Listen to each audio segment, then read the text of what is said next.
Hello student, कैसे हैं आप लोग।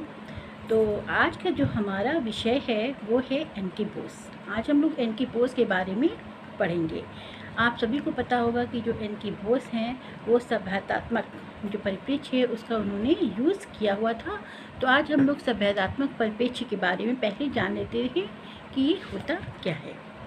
जो सभ्यतात्मक जो परिप्रेक्ष्य वह होता है जिसमें समाज का अध्ययन सभ्यता और पृष्ठभूमि के आधार पर किया जाता है। सभ्यतात्मक जो परिप्रेक्ष्य होता है इसमें दीर्घ तथा लघु परंपराओं की जटिलताओं को समझने का प्रयास है। आदिवासी, ग्रामीण तथा नगरीय संस्कृति के पक्ष में इन अध्ययनों को शामिल किया जाता है। इस परिप्रेक्ष्य में विश्वास रखने वाले ये मानते हैं कि जो सामाजिक व्यवस्था है राष्ट्र और सभ्यता का विशद अध्ययन ऐतिहासिक सभ्यता विश्लेषण में किया जा सकता है। यानी इसमें छोटी से छोटी और बड़ी से बड़ी यानी कि लघु तथा बृहद दोनों प्रकार की जो परंपराएं हैं इस अध्ययन में शामिल होती हैं। यदि सभ्यतात्मक जो परिप्रेक्ष्य है इसका अध्ययन करना है तो किसी भी संस्कृति के लक्षणों को सूचीबद्ध यहाँ पर किया जाता है। एनके बोस हैं, सुजीत सिन्हा हैं और बर्नार्ड एस कोहन ने इस परिप्रेक्ष्य के मुख्य अध्ययनकर्ता के रूप में जाने जाते हैं। लेकिन आज हम इस खंड में जो है उसमें हम दो ही जो सभ्यतात्मक परिप्रेक्ष्य के उल्लेख किया है उनमें दो हम लोग शामिल कर रहे हैं, एनके बोस और सुजीत सिन्हा। तो आज हम बात कर रहे हैं एनके बोस की। तो एनके बोस यानी निर्मल कुमार बोस का जो जन्म है वो कलकत्ता के 22 जनवरी 1901 को और इनकी मृत्यु हुई थी 15 अक्टूबर 1972 को। इनका जो प्रारंभिक शिक्षा है वो बिहार, बंगाल, उड़ीसा के विभिन्न विद्यालयों में हुई थी। 1917 में इन्होंने इंटरमीडिएट यानी कि साइंस यानी कि विज्ञान विषय से और 1919 में बीएससी, 1921 में भूगर्भ शास्त्र से स्नातकोत्तर और 1924 से एमएससी की परीक्षा इन्होंने पास की थी। बोस को मानव जो शास्त्र है उसकी सेवा के लिए 1948 में अन्नाडेल स्वर्ण सम्मान भी प्राप्त दिया गया था इनको। विज्ञान कांग्रेस में मानव शास्त्र पुरातत्व शास्त्र खंड के भी अध्यक्ष भी रहे थे 1949 में 1949 में। 1966 यानी कि 1966 में उन्हें पद्मश्री सम्मान भी दिया गया था। अब हम यहाँ पर बात कर लेते हैं बोस की रचनाओं की। तो जो बोस थे वो मानव शास्त्र के कोई छोटे मोटे विशेषज्ञ नहीं थे, ये बात हमेशा ध्यान रखिएगा। मयूरभंज में उन्होंने पुरातत्व सर्वेक्षण किया था और D.N. सेन के साथ उन्होंने उस स्थान के पाषाण युग की सभ्यता का भी विश्लेषण किया था। यानी कि पुरातत्व में उनकी विशेष रुचि थी और पुरातत्व के आधार पर उन्होंने बहुत सी चीज़ें आप ये मान लीजिए कि मानव शास्त्र के वो छोटे मोटे विशेषज्ञ नहीं थे, वो बहुत ही गुण या बहुत ही गहराई में जाने वाले आपके ये जो निर्मल कुमार बोस थे वो थे। मंदिर पुरातत्व उनका बहुत प्रिय विषय था। उन्होंने इस पर काफ़ी कुछ लिखा भी है और भौतिक संस्कृति के अध्ययन में उनकी विशेष रुचि थी। भारत की जो सबसे पुरानी मानव शास्त्रीय जो पत्रिका है मैन इन इंडिया का भी उन्होंने संचालन किया है। अगर उनकी रचनाओं की बात करें तो उनकी रचनाएं हैं कैनवस ऑफ ओशियन आर्किटेक्चर, ये 1932 में आई थी। इसके बाद है स्टडीज़ इन गांधीज्म, ये 1959 में आई थी। कल्चरल एंथ्रोपोलॉजी, ये 1961 में आई थी। Peasant life in India, I study Indian unity and diversity, ये 1961 में आई थी। Culture and society in India, ये आई थी 1967 में। प्रॉब्लम्स ऑफ नेशनल इंटीग्रेशन, ये आई थी 1967 में। The structure of Hindu society, ये आई थी 1975 में। अब इनकी पद्धति की बात कर लेने की जो मैथोलॉजी रही है वो कैसी रही है। तो जो एनके बोस हैं उन्होंने मुख्य रूप से ऐतिहासिक तथा निगमन पद्धति का इन्होंने प्रयोग किया हुआ है। मेलिनोस्की के प्रकारात्मक उपागम का भी प्रयोग उन्होंने किया है। नेचर ऑफ कल्चर में उन्होंने संस्कृति की जो संस्कृति ग्रहण है उसको उन्होंने इसी आधार पर समझाया हुआ है। अब हम बात कर लेते हैं जो बोस का योगदान कैसा रहा है इसमें।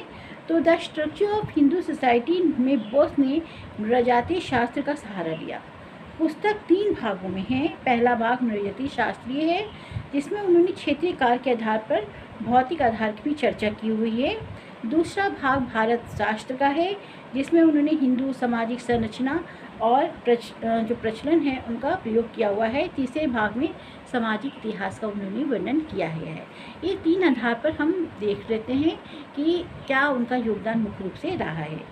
तो नृजातीय शास्त्र की अगर हम बात करते हैं तो बोस ने उड़ीसा और छोटा नागपुर के आदिवासियों को समूहों को समझने और विस्तृत समाज के साथ उनके संबंधों को परखने का इसमें प्रयोग किया है। किसमें? नृजातीय पद्धति शास्त्र में। बोस ने ये अपना जो क्षेत्रीय कार्य है ओडिशा की जुआंग आदिवासी समूह में किया था, और यह क्षेत्रीय कार्य उनके लिए उदाहरण का काम करता था। जुआंग किस प्रकार ब्राह्मणी सभ्यता से अलग रहा है, ये बात इसमें समझाई गई है। भारत शास्त्र की बात करें, यानी कि इंडोलॉजी की अगर बात करते हैं, तो हिंदू समाज की जो प्रारूप का खाका खींचते समय बोस ने भारत शास्त्र के अध्ययनों से तथ्य प्राप्त किए हुए हैं। पुराण, शास्त्र, स्मृति, बौद्ध साहित्य आदि सब कुछ क्षेत्रों में शामिल है। यानी कि जितने भी जो हिंदू समाज के जितने भी ग्रंथ हैं उनको इन्होंने अपने जो भारत शास्त्र विश्लेषण है उसमें शामिल किया हुआ है। बोस ने गांव को व्यापक श्रेणी विभाजन की भी इसमें चर्चा की है। मुस्लिम समाज में भारतीय समाज में जो परिवर्तन पैदा किए थे उसका भी उन्होंने यहाँ पर जिक्र किया हुआ है।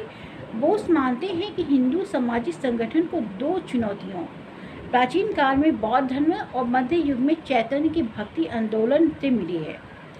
इन दोनों ने जन्म से परिस्थिति निर्धारण, यानी कि जो जाति के द्वारा जो परिस्थिति निर्धारण होती है उसका, और जो जाति में संस्तरण होता है ऊंच नीच का, उसका इन्होंने व्यापक विरोध किया हुआ है। सामाजिक इतिहास की बात करें योगदान की इनकी, तो सोशल हिस्ट्री यानी कि सामाजिक इतिहास, तो बोस का मत है यदि किसी समाज के वर्तमान, भूत तथा भविष्य की खोज करनी है तो इतिहास के प्रमाणों को इसका आधार बनाना चाहिए।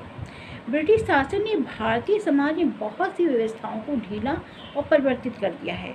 रायपुर के सिन्हा इसका मुख्य उदाहरण इन्होंने शामिल किया हुआ है इसका, और विशेषतः इन्होंने मत था कि जो ब्रिटिश शासन है या उससे पहले जो मध्य युग था उसके आधार पर, यानी कि अतीत से लेकर प्रेजेंट टाइम तक हम इसका विश्लेषण करके जो इसकी बात है यानी कि जो इतिहास है उसकी हम चर्चा कर सकते हैं।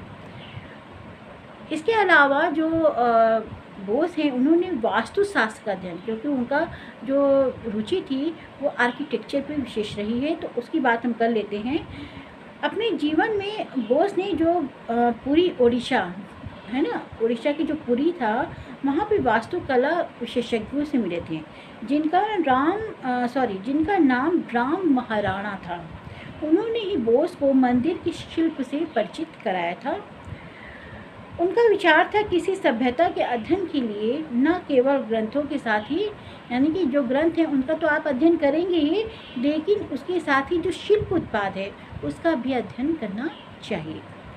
पुरी की मंदिरों को स्थापत्य कला का बोस पर बहुत प्रभाव पड़ा था, और मंदिर में आने वाले लोगों को भाषण देने की जो परंपरा है, यानी कि जो समझाना है वास्तुशास्त्र के आधार पर हर चीज़, वो यहीं से यहाँ पर बोस से ही इसकी परंपरा की शुरुआत यहाँ पर हुई थी। इसके अलावा जो हम लास्ट टॉपिक की चर्चा करने जा रहे हैं बोस के योगदान की, वो है जाति व्यवस्था। बोस ने इन सब के आधार पर भी जाति व्यवस्था है ना, इंडियन की बात आती है तो कहीं ना कहीं जाति व्यवस्था कास्ट सिस्टम की बात वो हर जो विचारक है वो जरूर करता है। तो इन्होंने भी अपने विचार प्रस्तुत किए हैं जाति व्यवस्था पे। बोस ने भारतीय जाति व्यवस्था को एक नया अर्थ प्रदान किया है।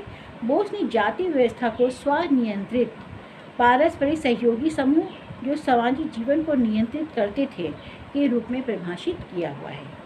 भारत के विभिन्न भागों में जाति व्यवस्था के प्रभावी आधारों का अध्ययन भी उन्होंने प्रारंभ किया था। राजाओं, मंदिरों, मठों इत्यादि की भूमिका जाति व्यवस्था के नियंत्रण में थी। तो ये था हमारा जो एनके जो बोस हैं, उन्होंने मुख्य रूप से किन किन चीज़ों में योगदान दिया है। एग्ज़ाम में भी काफ़ी कुछ पूछा जाता है इसके बारे में। तो आप लोग मेन मैंने सब कुछ आपको समझा दिया है। आई होप तो आपको समझ में आ गया होगा। तो आज का जो टॉपिक है एन के बोस, निर्मल कुमार बोस, उसको हम कंप्लीट कर चुके हैं कि एन के बोस कौन थे, उनके योगदान क्या रहे, उनका पद्धति शास्त्र क्या था, उनकी रचनाएं कौन कौन सी थी, ठीक है। और इसके अलावा जो सभ्यतात्मक परिप्रेक्ष्य है वो क्या होता है, तो उसके बारे में भी हम लोगों ने आज चर्चा कर ली है। तो आज का जो टॉपिक ही हम लोग यहीं ख़त्म करते हैं। तो इसको, वीडियो को ख़त्म करने से पहले आप लोग क्या करेंगे, इसको शेयर करेंगे और लाइक करेंगे। लाइक आप लोग बहुत कम करते हैं, प्लीज़ आप लोग लाइक कर दीजिए और उसको शेयर कर दीजिए इसको, ताकि जो अन्य स्टूडेंट हैं जो मोटी मोटी फीस देकर कोचिंग नहीं कर सकते हैं उनको भी बेनिफिट इसका मिल सके। तो आप लोग इसको शेयर कर दीजिएगा, लाइक कर दीजिएगा।